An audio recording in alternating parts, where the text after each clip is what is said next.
Hello, my name's Monica Banky and I'm Chief Growth Officer at Iron Horse. Have you ever been in a situation where you've decided to do something, you know it's a really good idea, but maybe you don't have 100% of the information that you need in order to be successful? Maybe it's planning a wedding or buying a house for the first time. Or maybe, like me, it's adopting a puppy. It's a very good idea to adopt Wesley, but not sure I was completely prepared for all of the things that I really probably should have known. At Iron Horse, we spend a lot of time working with clients on their ABM programs, starting the first one, relaunching them, or accelerating a program that's in market. And we've gathered together a set of tips and tricks of ways to make those programs more successful based on some of the things we found our clients didn't know along the way. So let's take a look at the roadmap for ABM success. It starts with getting everybody on the same page. Everybody has to be aligned. Then we're looking at some readiness concepts around targeting and technology and operations. We need to tell the entire story to all the members of the buying group on all parts of the buyer's journey. And all of those things together are a lot of components that all need to be orchestrated. Once the program is going into market, we have to be sure that sales are completely equipped and enabled to do what they need to do and take advantage of all of the new data that there is going to be available to them, and that you know whether or not your program is successful and how to make the tuning to make it even more successful. So let's dive in.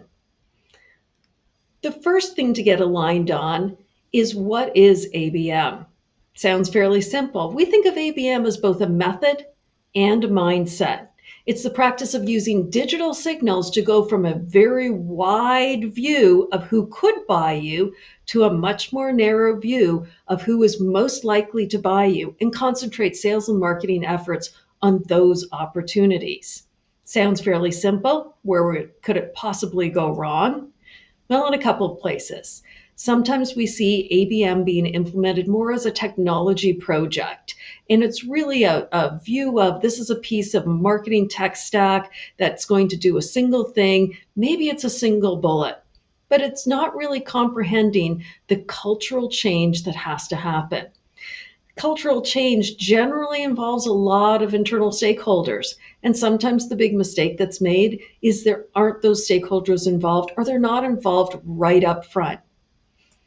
So, what's the right thing to do? And how can you be more successful? You have to start with positioning this project correctly. It's not just a tech platform. It's not just a marketing initiative. It's actually a sales and marketing initiative. And I would go even further to say it's the opportunity to co-create with your sales colleagues a new approach to generating revenue growth. Now, in order to do that, sounds fairly lofty, you have to have the right team involved: sales and marketing, operations teams for sure, IT partners, maybe your product teams, and occasionally, if you have the opportunity, somebody that can help you with change management, because there's a lot of shifts that are going to be happening. Second thing that has to be dealt with is targeting. It's more than just a concept. So targeting involves two components. One is describing your ideal customer profile, your demographics, your firmographics, your technographics. Who are the personas that are part of the buying group? What role do they play in the buying group? And then defining a target account list. Sounds like a little bit more work here because everybody has to agree on these things, but there's more even still that can go wrong. One of the things we see the most frequently is that target account lists and ICPs don't match. If you're targeting an insurance company, why are there manufacturers on your target account list? Or there's a lazy approach that says, we'll just target the global 2000. Probably not the sweet spot for your company and your offering. We also see instances where sellers and marketers aren't really aligned. Usually that's more at the edge. We want companies that are bigger, or we're better with companies that are smaller, or different priorities in terms of industries. Making sure everybody is on the same page means that all your resources are going to work together towards the biggest opportunities. Now, speaking of lists and opportunity lists, the other problem that we see is either too much segmentation or too little. With too little segmentation, it's one giant homogeneous list, and you can't really tell what's working, what little part of your ICP is working. Or maybe there's just too many lists, and they're list A and list B and tier one and tier two. Nobody really understands what's inside of those lists. They're not described well, and that just creates thrashing down the road. So, what can you do? This is an exercise that we do here at Iron Horse that we really love, and it really thinks about your path to revenue. What we start with is defining all of the dimensions of targeting in your entire targeting universe. We think about, for us, revenue goals. Is it net new business? Is it cross sell and upsell? Is it expansion? We think about our route to market. Is it directly? Is it with a partner? Is it with a channel? Then we think about firmographics like company size and industry and account tier. We think about our buying centers and our personas, and then we get to both the use cases and the services. Then the really important part happens. We make our selections. These is for this program, our primary path to revenue. This is what we're actually going to target for firmographics, demographics, personas, and these are the places we are not targeting for this program. We can copy paste this over and create another program. Maybe one is an enterprise program. Maybe one is an emerging growth program. Maybe one is more about certain industries in your case, and another is different industries. But this is not only sharpens your targeting, but it's a fantastic communication vehicle between marketing, sales, and every other stakeholder in the company to say, this is what this program is trying to achieve. Next thing that we have to do is anticipate those technology bumps and humps. So technology and operations means integrating your intent platform, or maybe if you already have it, it's configuring your intent platform, training a predictive model, and then using all of this data to redesign all of your lead management, your routing, your scoring. How are you going to know that an opportunity is now ready for touches by sales and where they are on their opportunity cycle? Obviously, lots can go wrong here, but to keep it really simple, a couple of things that we see very frequently is taking too light a view of the ripple effect that putting a new piece of technology into the stack can have. Those ripple effects go far and wide, and you have to really think about them all the way through, especially where your data is concerned.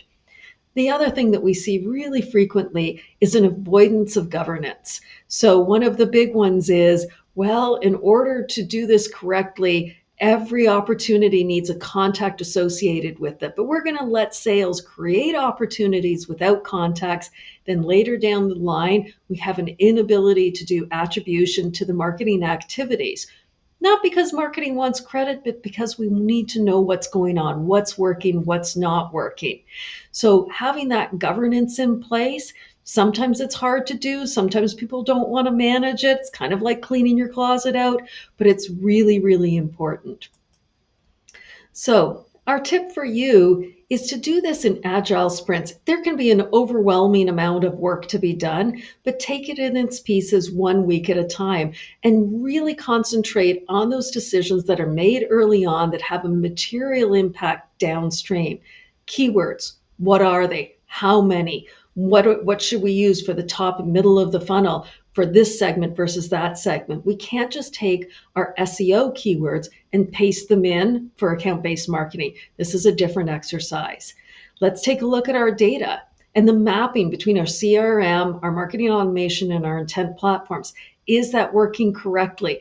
Are we using USA in one form and US in a different form? You're not going to get the right signals out if you're not putting the right data in.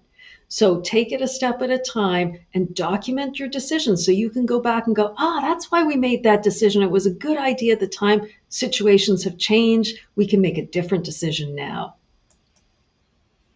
Number 3 on our list, really, really critical, is ABM storytelling. Now, ABM storytelling means starting with the buyer's pain points or challenges or needs, however you want to describe those, as opposed to just the product. And then being able to tell the entire story so a buyer can self-service at all parts of the buyer's journey, regardless of their persona and the role that they play in the buying journey. This can go wrong in two really, really major ways. The two things that we see most frequently is the story is only about a product. It's a selfie. It's here's what our product can do, and that's confused with the buyer's needs, but it's just a solution description. And the other thing that we see really frequently is underestimating the amount of content that's required to do ABM. If you really want to be personalized and you really want to touch all the stages of the buyer's journey, and you really want to touch all of the people in the buying group, it's a lot of content that needs to be out there. Now, it doesn't all have to be net new, it can be derivatives of content, but don't underestimate the volume that's required. So, a couple of tips that we can offer you here. First of all, as you're designing that journey, if you can't talk directly to a number of different clients, which I highly recommend, the next best thing to do is interview your best sellers because they're having those client conversations all the time. They can help you unearth what the challenges are that the clients are saying. They can tell you what messages are really hooking them in, what objections they hear at every stage of the buyer's journey. And you can use that to start to craft that fuller set of messaging that you need, that fuller set of content that's going to meet each information inflection point along the buyer's journey. And as you learn what those information inflection points are, there's some shortcuts you can take to content creation. Maybe it's creating an on-demand webinar just like this. Maybe you have a companion blog associated with that. Maybe you can take a number of those blogs, and we've done this, bundle them together and make them into a kit or a guide. Maybe there's statistics that the sales reps use all the time, and they find that they really resonate with the clients. Pull them together, put some design on them, make them into an infographic. These don't have to be heavy lifts. They can be small pieces of content, but you need enough of them out there for the personas and the stages of the buyer's journey. With all those pieces in place, it's now time to orchestrate the program, which means fundamentally using all the different tactics at hand pulled together in a very logical way across multiple channels so your prospects can self-service themselves along the buyer's journey. Getting that content in front of the right roles at the right time. So a couple of places that we see this going wrong. Sometimes we find journeys are not orchestrated and they are almost like looping around. It's like a circle. We take a client forward in the journey and then we start them back at the beginning again. This sometimes happens when, say, we hand off to sales reps as well, and they just ignore the fact that the clients have already done a whole lot of diligence on their own, and they take the client back to the beginning again. And that's not using all those intent signals that fundamentally ABM is there to provide for you. Second thing that we see is people trying to force those meetings, to force the conversations with the salespeople by withholding information. I recently saw a company that had pricing as one of the navigation bars on their website, and I excitedly clicked on pricing. And what it did was tell me that they had a tiered pricing structure, but not actually give me any pricing. The only way I could get that was to talk to a sales rep. I was frustrated by that. I wanted to do the self-discovery. Don't make your clients frustrated. Give them the information that they need in order to get the self-discovery as transparently as you possibly can. One of the things that we do at Iron Horse is we visualize the orchestration. Orchestration is really difficult because people want to see different lenses on this. Some people want to see a calendar lens, month by month. Those are our columns. Some people want to see a marketing channel lens. Is this the email program or the advertising program or the syndication or what our salespeople are doing or what is on the website?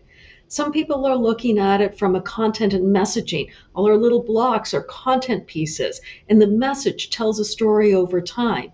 By using a visualization tool, we can show all of these pieces together, how they're connected together. And then for any particular stakeholder, we can zoom in and show them the lens that they are looking for. But it keeps everything orchestrated together, and we can make sure that it makes sense and it's logical. There's no dead ends, and we're always progressing our buying group towards a successful conclusion. Last thing that we want to talk about is insights and enablement, which means the ability to interpret all of the signals that are coming from ABM and do something logical about it. There's a couple of places that this goes wrong. One is having unrealistic expectations. Account-based marketing programs and systems aren't going to close the deal for you. If you're only looking to narrow your buying group from the 1,000 that it could be into the 150 that might be in market right now, that should be the KPI. That's the insight you're looking for. Don't have an expectation that goes beyond that. The second thing that we encourage people to think about is the fact that training does not equal enablement. Just because you show people at one time, this is what a system can do, this is where the buttons are, doesn't mean that they really truly know how to use the insights that are going to be available to them. So a couple of tips here.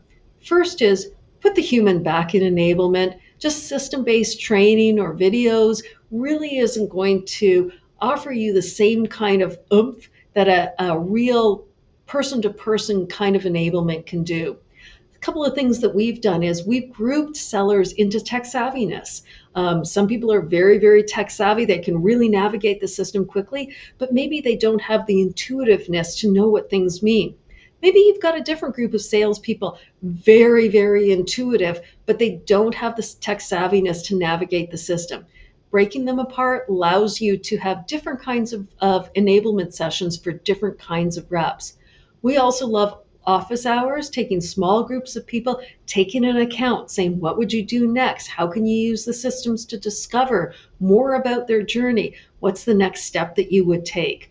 Those work very effectively to get everybody comfortable, and you can actually take action on a real account and progress that account forward.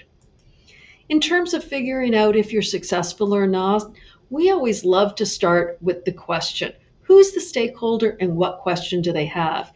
If your stakeholder is very, very operational and they're trying to tune a particular channel, maybe what you need to deliver is a very, very operational report. But maybe your stakeholder is an executive and they want to understand, is the mix correct? What's the velocity? How big is the deal size? Are we impacting those kinds of dimensions? Understand what the questions are first. Otherwise, you can end up with a lot of data going in front of people and they get lost and overwhelmed in the data. The wonderful thing about account-based marketing and the terrible thing is there's a lot of data. You want to separate the noise from the signal and give just the signals that are needed for each one of your stakeholders. Success can be in your future. My little puppy, when I first adopted him, he found the staircase almost overwhelming to him. But recently, he was in a weenie dog race, which actually is a thing, and he outran the competition. You too can outrun your competition. If you're ready to take the next step, I would recommend figuring out what your baseline is. Click the button below and take our ABM survey to figure out exactly where you need the most help and the most tips in order to have your success in your account-based marketing program.